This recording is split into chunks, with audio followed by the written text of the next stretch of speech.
Ang ganda pala dito talaga guys. Ito ang tinatawag nilang Baywalk area na ito mismo. Ganito pa lang iyong matutumbok sa mga cottage dito.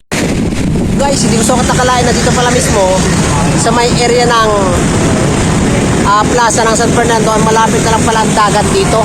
Dadala kayo papunta dyan, dagat na pala dyan.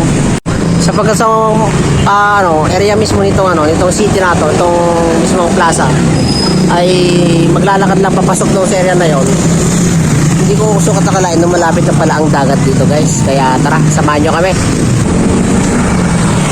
At ito ang aking mga kasama guys na tutuklasin namin ang kagandahan ng dagat na Baywalk na aking nakita nung nakaraan. Kaya titignan natin ang kagandahan doon. Punta tayo doon habang ginagawa naman yung serya nato dito.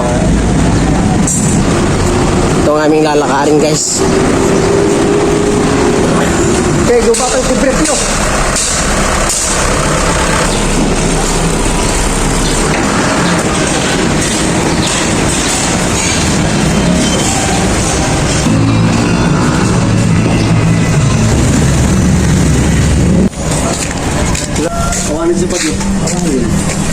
Oh, ito guys at konting lakad lang. Pag mula doon sa mismong harapan ng plaza ng San Fernando La Union ay Baywalk na pala. Na ngayon ko lang natuklasan. Wow, at nakarating na rin kami rito. Ang ganda pala dito talaga guys. Ganito ang tsura. Ito ang tinatawag nilang Baywalk area na ito mismo tapat ng guys, ng plaza.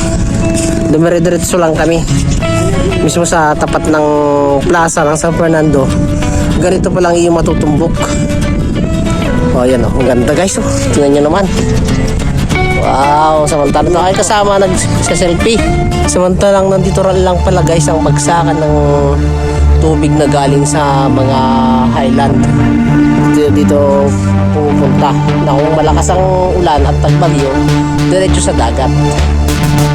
Yung mga sila dito guys. Yung mga cottage din sila dito ang ganda. Yan.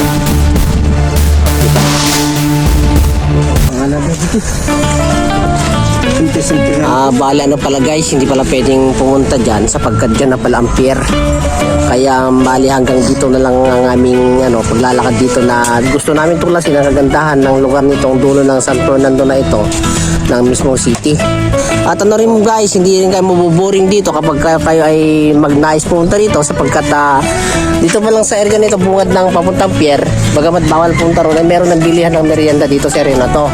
Tulad to ni ma'am sapagkat ayaw ni ma'am makunan ng kanyang mukha, nahiya siya, kaya irespeto natin ang kanyang kapakatan guys. At may ng konti, baybayan din natin doon sa may banda roon sapagkat ngayon nga lang kami nakapunta rito. So medyo muna tayo explore muna tayo rito.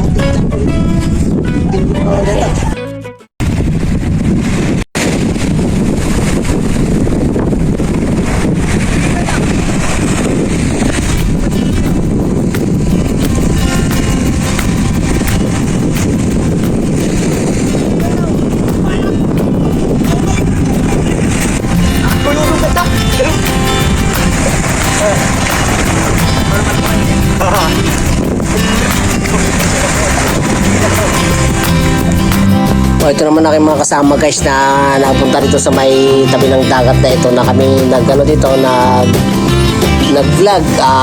sa may tabi ng dagat mismo. Napakasarap kumain dito guys, kahit na ganito lang kasimple ang buhay namin. Kami magpipiknik, may dala-dala kami chicken na pinikpikan at saka may sayuti tops, tomato sarsyado, kanin at saka puto. Kaya halina samahan nyo kami guys, nakakain dito mismo sa tabi ng dagat. Kain tayo guys!